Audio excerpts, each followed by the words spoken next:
kita renungkan nih progressingnya, tahapan-tahapannya. Contoh,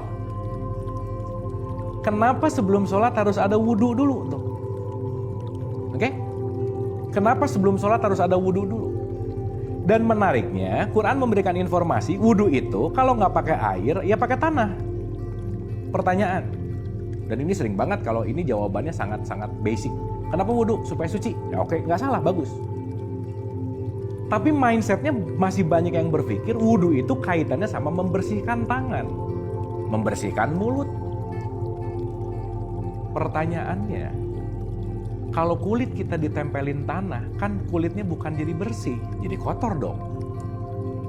Sehingga kita mengerti bahwa konteks wudhu itu bukan berbicara pada fisik, tetapi pada jiwa.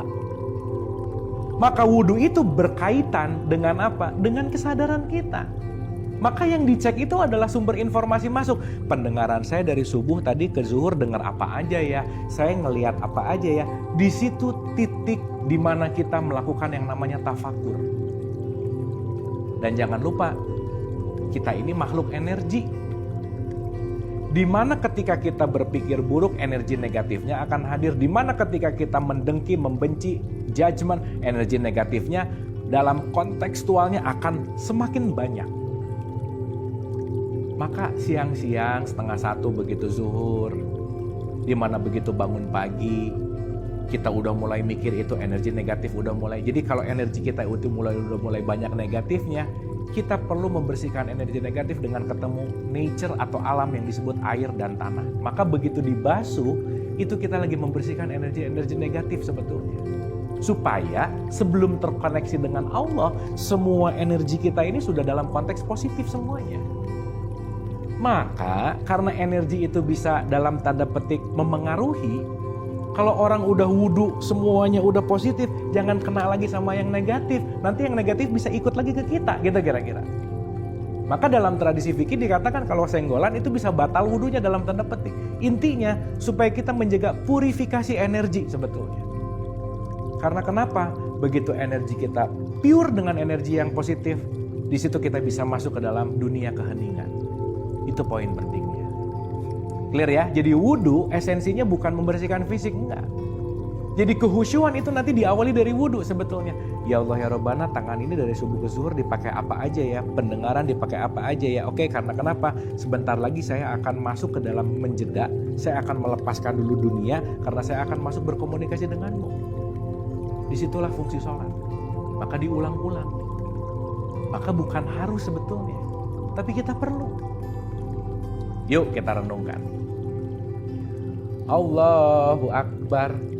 Allahu Akbar ini kan sebetulnya mau menutup pendengaran kita, menutup mata kita, menutup semuanya. Supaya saya Allahu Akbar menyimpan di dada kita. Ingat, hati adanya di sini. Supaya kita fokus ke dalam hati kita. Supaya kita fokus di dalam hati itu ada siapa? Qalbun mukmin baitullah, ada Allah. Makanya bal huwa ayatum baina fi sudur, petunjuk yang sejati itu ada di hati. Menutup semua lubang-lubang informasi dari luar supaya saya fokus ke dalam. Itu satu. Maka kenapa yang dibacanya adalah Al-Fatihah?